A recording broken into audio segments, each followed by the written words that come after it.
When the tide of World War II turned against Nazi Germany, thousands of German soldiers found themselves captured, taken prisoner on distant battlefields in North Africa, Italy, and Western Europe.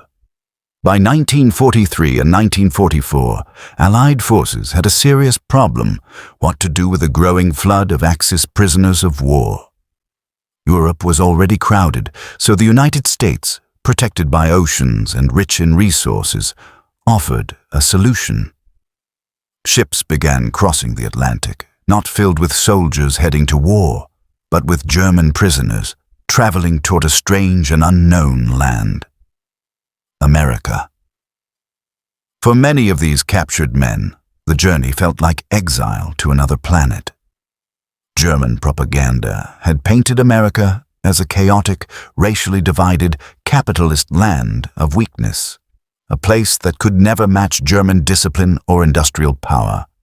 Yet, as the POWs reached American shores, they were about to witness a truth far beyond what their officers or Nazi radio had ever told them. When the first ships docked at the ports of New York, Boston, and Norfolk, the prisoners were silent. Some stared in disbelief. Towering cranes unloaded endless cargo. Trains ran with perfect precision. Trucks roared by in endless streams. The docks themselves looked like mechanical cities of motion. One prisoner later wrote in his diary, "If this is a weak nation, then God help the strong." From there, the prisoners were loaded into trains and carried deep into the American heartland, across the green fields of Pennsylvania, through the plains of Kansas to the forests of the South. Their destination: over 500 POW camps built across the United States. Most were placed near factories or farms, far from the coasts, where escape would be nearly impossible. What they found there stunned them. The camps were orderly, clean, and surprisingly humane. They were fed 3 times a day, meals richer than what many German civilians were eating back home. Bread, butter, meat, fruit, even coffee. To some, it felt like an insult to their suffering comrades still fighting on the front lines. To others, it was a revelation. The enemy treated them better than their own army had. But the true shock came when they began to see the industrial backbone of America. Prisoners assigned to labor tasks worked on farms, in sawmills, or at nearby factories. They saw endless rows of tractors, machines that harvested fields faster than a whole company of men could. They saw trains stretching for miles, filled with steel, coal, and oil. They saw massive production lines where American workers, men and women both, built vehicles, planes, and equipment on a scale no German had imagined possible. The Nazi regime had boasted of its efficiency, its precision engineering, its powerful factories. But in America, the prisoners saw something different. Not just efficiency, but abundance. Everything seemed limitless. Tools were everywhere. Trucks moved constantly. Electricity powered every building. Even rural areas had new machinery, powered by engines and innovation. A German engineer captured in North Africa later confessed, "In Germany, we had skill. But in America, they had power. Raw, unstoppable power." In the evenings, guards would sometimes take the prisoners through nearby towns. They saw shops filled with goods, food in abundance, and people smiling freely in the streets. Women drove cars, worked in offices, and managed stores. Black and white soldiers trained together. Newspapers criticized the government openly. It was a level of openness that shocked men who had lived under years of Nazi censorship and fear. For many, their beliefs began to crumble. How could a country so free, so open, be winning a war that Germany's iron-fisted discipline could not?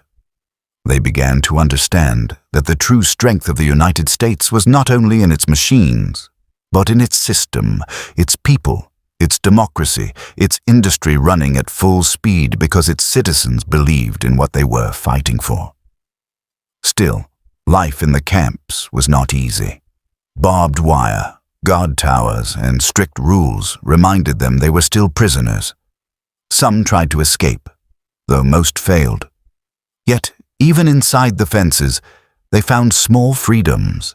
They could form orchestras, build libraries, play sports, even print their own camp newspapers. The Geneva Convention allowed them to maintain ranks and wear uniforms, and over time, many began to appreciate the humanity of their captors. Letters from home told them of Germany's destruction, the bombings, the shortages, the fear. Meanwhile, they were safe, fed, and treated fairly by the enemy. It was confusing. One prisoner wrote, "We came to hate the people we were told were monsters. But here, they gave us bread." As months turned into years, American officers organized educational programs inside the camps. German POWs could attend classes, learn English, study history, and even watch American films. Through these, they saw another America, one filled with humor, creativity, and optimism. And when they learned about the mass production of tanks, planes, and ships, they realized why Germany was losing. America could replace in 1 week what Germany built in months. By 1944, over 400,000 German prisoners were living in the United States. They worked in nearly every state, harvesting crops in Texas, cutting timber in Oregon, building roads in Alabama. They earned small wages, which they could spend at camp canteens or send home in Red Cross parcels. The irony was hard to miss. German soldiers, once sworn to destroy the Allies, were now helping feed and supply the American war effort. For the American public, the sight of these blonde-haired, uniformed Germans working in fields was surreal. Some farmers treated them like friends. Others refused to speak to them. Yet many POWs recalled kindness and curiosity from locals.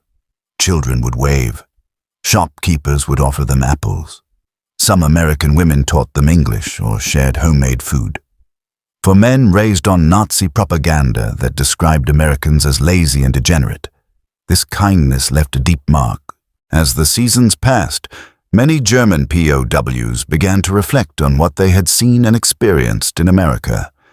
The contrast between the propaganda they had grown up with and the reality before their eyes could not have been greater.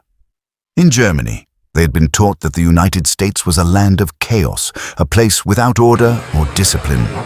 But in the camps and in the surrounding towns, they saw order born not from fear, but from cooperation. They saw African American soldiers standing guard, working side by side with white Americans, something that would have been unimaginable in Hitler's army. They saw women managing farms, running businesses, and working in factories, showing that the American war machine was not powered by ideology, but by inclusion and effort. Even small details astonished them, like how American guards spoke casually to their superiors, or how newspapers printed criticisms of President Roosevelt without punishment. Some prisoners of war secretly began to admire the American system. In whispered conversations at night, they discussed democracy, free speech, and the sheer productivity of American society. If this country can treat its prisoners this well, one prisoner remarked, how do they treat their own people? Not all accepted what they saw. Die-hard Nazis among the prisoners called their fellow soldiers traitors for praising the enemy. They tried to enforce Nazi discipline inside the camps, punishing those who spoke kindly of America or who dared to question Hitler. In some camps, secret groups of hardliners even beat or murdered those accused of being defeatists. The American guards, realizing the danger, began separating the more fanatical prisoners from the rest. But for the majority, exposure to American life planted a seed of change. They saw that power did not have to come from oppression, and that unity could come from diversity. They began to understand that industrial strength was not just about machines. It was about people working freely, believing in their purpose. In 1945, when the war finally ended, news reached the camps that Germany had surrendered. Many prisoners broke down in silence. Some wept openly, others stood motionless, staring into the distance. Their world had ended, and yet, deep down, many knew that the defeat was inevitable. They had seen the full scope of American production, the factories that ran day and night, the endless convoys of trucks, the skies filled with planes that never seemed to run out. Against that, Germany's efforts looked small and fragile. As Allied authorities prepared to send the prisoners back to Europe, many Germans found themselves torn between relief and sadness. They longed to see from the misty fields of Ireland and Britain emerges a horse that looks like it stepped out of a fairy tale, the gypsy vanner. Bred by traveling families, these horses were more than companions. They were symbols of pride, beauty, and freedom.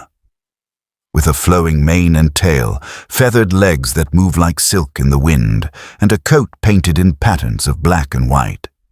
The gypsy vanner is a masterpiece of living art, but behind that beauty lies true strength. They pulled wagons through rain, mud, and cold winds, yet their spirit never broke. Gentle, loyal, and full of grace, the gypsy vanner isn't just admired for its looks. It's loved for its heart. Today, it stands as one of the most enchanting horse breeds in the world. A dream made real, born from the wandering soul of the gypsies.